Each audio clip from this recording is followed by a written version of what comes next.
terakhir pada malam hari ini akan ada studi generale dari Mas Umar Mudi terkait pentingnya membentuk insan akademis pencipta pengabdi di masa kini. Mohon diperhatikan dengan saksama. Monggo untuk waktu dan tempat kepada Mas Umar Mudi, dipersilakan Mas. Oke, terima kasih banyak Mas Adil, Mas Taki. Mohon izin untuk dimulai. Assalamualaikum warahmatullahi wabarakatuh. Salam sejahtera untuk kita semua. Semoga adik-adik sekalian, teman-teman sekalian dalam keadaan sehat walafiat tanpa kekurangan satu hal apapun. Yang saya hormati Ketua Umum HMI Cabang Bulak Sumur, yang saya hormati Ketua Umum HMI Komisariat FHUGM, yang saya hormati juga teman-teman kader, kemudian para pengurus demisioner yang saya banggakan dan hormati pula. Pertama-tama, apresiasi dan ucapan selamat kami sampaikan kepada teman-teman kader yang telah dilantik pada hari ini, juga teriring doa yang terbaik kepada semua pihak, termasuk dinda-dinda pengurus yang demisioner. Semoga langkah ke depannya adalah langkah penuh kebajikan dan keberkahan. Kedua, panitia juga sudah mengirimkan kepada saya tema acara pada hari ini berkaitan dengan membentuk insan akademis, insan pencipta, dan juga insan pengabdi. Namun demikian, saya merasa bukanlah orang yang cukup tepat untuk bisa menguraikan semua komponen tersebut, sehingga pada kesempatan hari ini izinkanlah saya untuk membacakan begitu refleksi salah satu seorang teladan sepanjang masa bagi kita semua, bagi pemuda Indonesia, yakni Bung Hatta atau Muhammad Hatta. Jadi silahkan, semoga bisa kita simak bersama-sama. Beberapa dekade sebelum kemerdekaan Indonesia, Bung Hatta telah menginvestasikan usia mudanya di jalan ilmu pengetahuan dengan menempuh studi di kampus ekonomi yang amat bergengsi ketika itu. Lalu kemudian secara berkesinambungan, kapasitas intelektual beliau menjiwai seluruh semangat pergerakan Bung Hatta. Apabila kita melihat ke dalam pembacaan Yudi Latif misalnya, kematangan intelektual Bung Hatta itu menemukan momentumnya tatkala istilahnya adalah ekosistem kebangsaan mulai menguat. Ekosistem ini dapat dipahami sebagai sebuah gagasan deklaratif atas terbentuknya bangsa baru yang melampaui ratusan tahun sejarah dan mengelevansi identitas bersama ketika itu. Pondasi yang paling awal ketika Bung Hatta mulai menguatkan kapasitasnya adalah ketika Kongres Pemuda pertama dan juga Kongres Pemuda yang kedua, di mana ketika Kongres tersebut dilakukan, mereka memproyeksikan semacam bangsa, tanah air, bahasa yang satu, yaitu bahasa Indonesia. Lalu di dalam ekosistem yang baru tercipta itu, Bung Hatta menjelma menjadi sebuah bangsawan pikiran, bukan hanya bangsawan dalam arti darah, tapi juga bangsawan pikiran. Apa artinya? Yaitu beliau mengandung kedalaman pengetahuan tradisional, keagamaan, pikiran-pikiran modern, sekaligus beliau memiliki keunggulan sebagai pemimpin dan juga penentu. Selain itu kemudian selama 8 tahun pasca kemerdekaan Indonesia, pasca 1945, ketika misalnya Presiden Soekarno mulai mengumpulkan gagasan-gagasannya yang sering kita dengar sebagai konsepsi presiden, maka digalang semacam indoktrinasi yang disebut sebagai manifesto politik yang hampir menutup kemungkinan untuk tumbuhnya gagasan-gagasan kreatif. Maka ketika itu pula lah kemudian yang mendorong Wakil Presiden Bung Hatta memberikan kesempatan kepada Soekarno untuk membuktikan berhasil atau gagalnya konsepsi beliau tadi. Maka akhirnya Bung Hatta mundur sebagai seorang Wakil Presiden, dan disertai dengan itu pula beliau secara konsisten memberikan kritik dan mengajukan gagasan-gagasan alternatif terhadap Presiden Soekarno. Lalu ketika itu pula lah yang menjadi tonggak munculnya para cendekiawan, akademisi muda di Indonesia pada waktu itu. Sebut saja nama-nama yang sering kita baca, siapa? Sujatmoko, Arif Budiman, Supomo, Muhammad Yamin, dan lain sebagainya. Mereka itulah yang kemudian menjadi corong penegak kebebasan berpikir di Indonesia. Bung Hatta misalnya, kalau teman-teman membaca buku beliau, Tanggung Jawab Moral Intelijensia tahun 1957, menguraikan mengenai posisi kaum intelektual. Nah, kaum intelektual ketika itu hanya berorientasi kepada mengamankan posisinya dengan menjadi bagian daripada Orde Lama tanpa memiliki kebebasan untuk menyuarakan kebenaran dan objektivitas. Agaknya hal tersebut menjadi relevan dengan kondisi yang terjadi sekarang begitu ya. Banyak para cendekiawan intelektual yang mengamankan posisinya. Lalu harapan dan kritik Bung Hatta tersebut bukanlah tanpa alasan, karena sejarah memberikan petunjuk bagi kita semua mengenai apa yang harus kita lakukan. Kemudian Bung Hatta juga memulai gerakan politiknya dengan mengedepankan dua hal, yaitu pentingnya politik pengkaderan dan juga pedagogi. Inilah yang teman-teman dari pengurus yang saat ini sedang lakukan, yaitu mengenai pengkaderan dan juga pedagogi yang artinya adalah pendidikan. Maka semoga jalan ini yang terus kita lalui untuk teman-teman komisariat berfokus kepada bagaimana mengkader dan juga mendidik sesama begitu. Kemudian Bung Hatta juga memahami benar bahwa pilihan untuk menegakkan demokrasi itu berkonsekuensi pada terwujudnya pemerintahan akal yang dilaksanakan oleh pemerintahan orang. Jadi inti daripada demokrasi adalah bagaimana kita memahami sesuatu hal secara intelektual, akademik, dan lain sebagainya. Maka sebenarnya posisi Hatta yang semacam itu yang mendorong pengkaderan, pedagogi itu menyempurnakan strategi Soekarno yang mengedepankan agitasi, jumlah massa, dan persatuan golongan. Kalau teman-teman sekalian tertarik dengan tulisan dari Bung Hatta, misalkan pada tahun 1956 ketika Disnatalis FHUGM Disnatalis UGM yang keempat, beliau menyampaikan satu pidato yang amat sangat penting dan menarik, nanti silakan bisa dibaca di Google. Judul pidato beliau adalah Lampau dan Datang. Ini ditulis tahun 1956, tetapi relevansinya dengan saat ini amatlah sangat tinggi. Bayangkan, tulisan beliau tahun 56 itu ibarat kita-kita yang baru menulis di tahun 2020. Jadi bisa dibayangkan bagaimana kemampuan beliau ketika itu.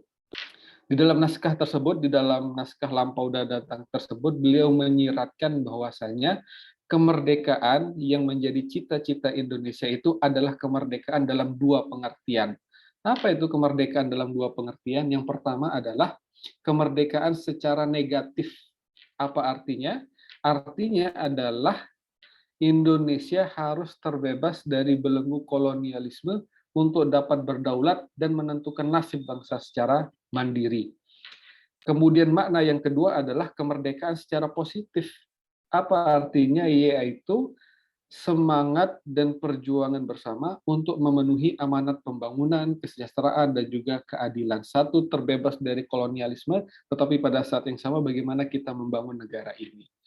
Lalu Bung Hatta pada ujung naskah pidatonya tadi, Lampau dan Datang, kembali menegaskan semangat politik pengkaderannya. Ia meyakini bahwasannya harapan bagi terpenuhinya kedua makna kemerdekaan tadi, positif dan negatif itu, hanya akan dapat tercapai apabila dua kondisi ini terpenuhi.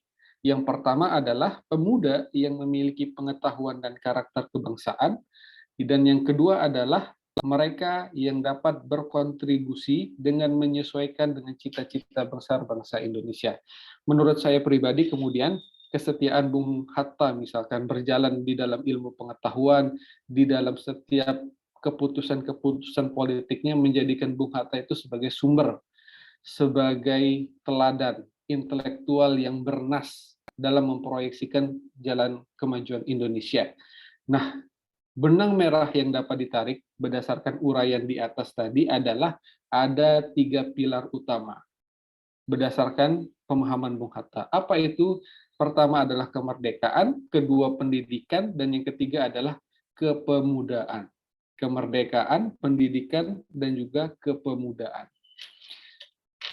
Selanjutnya, paling tidak ada beberapa kerangka pengikat begitu yang mempertautkan ketiga pilar tadi, kemerdekaan, pendidikan, dan kepemudaan. Pertama, sejarah pergerakan kebangsaan kita adalah gerakan kepemudaan. Kemunculan konsepsi kebangsaan di awal tahun 20-an misalnya, Berkembangnya komitmen kebangsaan dan meluasnya organisasi politik di awal kemerdekaan merupakan fase-fase yang digagas tidak lain dari oleh para pemuda. Lebih jauh lagi, kemudian pergantian Orde Lama ke Orde Baru, Reformasi 98, hingga demonstrasi isu-isu publik yang akhir-akhir ini terjadi, semua hal tersebut selalu diwarnai oleh pemuda.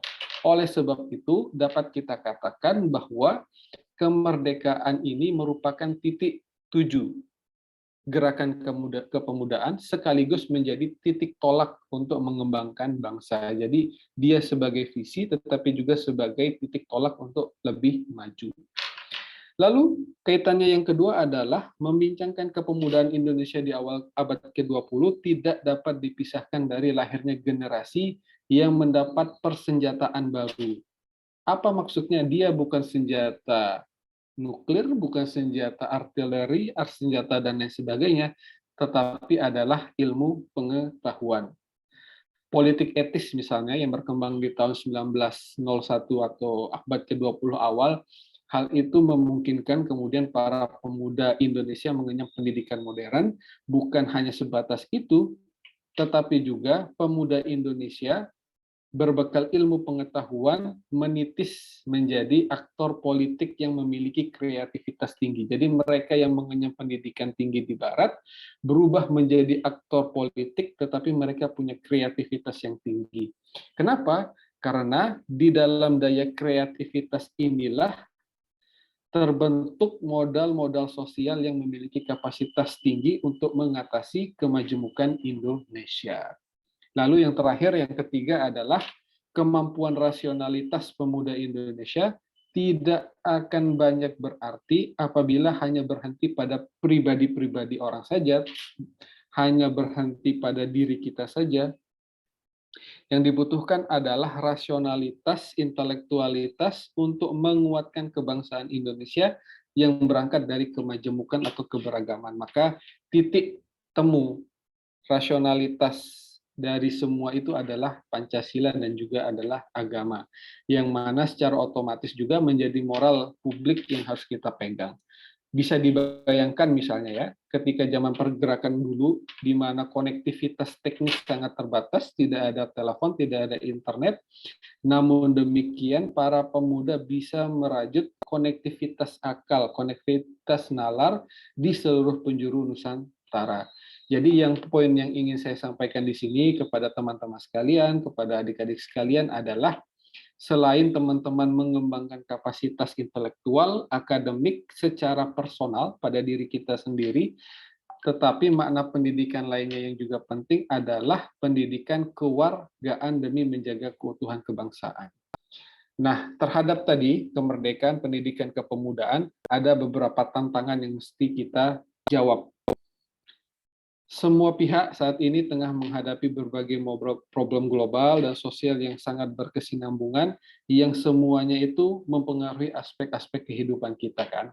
Paling tidak ada 3 tantangan konseptual yang perlu dijawab berdasarkan pelajaran dari Bung Hatta tadi, sebagaimana yang saya sampaikan tadi. Pertama, penjajahan itu bukan hanya menggerogoti kehidupan rakyat secara fisik saja, tetapi juga sudah menggerogoti mental inferioritas dan jiwa terjajah kita.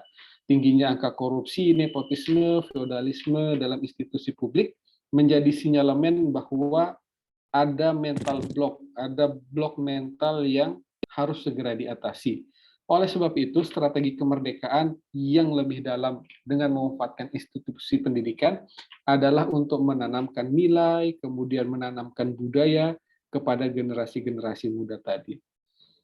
Kedua, pemuda saat ini tengah berada pada masa krisis pandemi atau upaya pemulihan pasca pandemi begitu ya.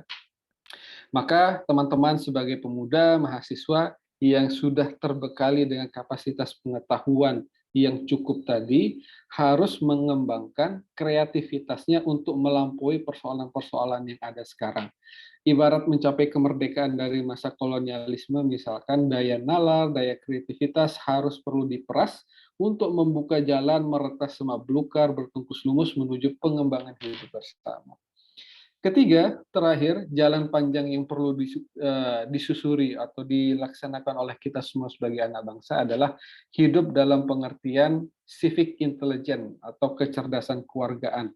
Pendidikan yang kita dapatkan, kita hasilkan, harus menghasilkan kebaikan individu, tetapi juga kebaikan bagi masyarakat luar.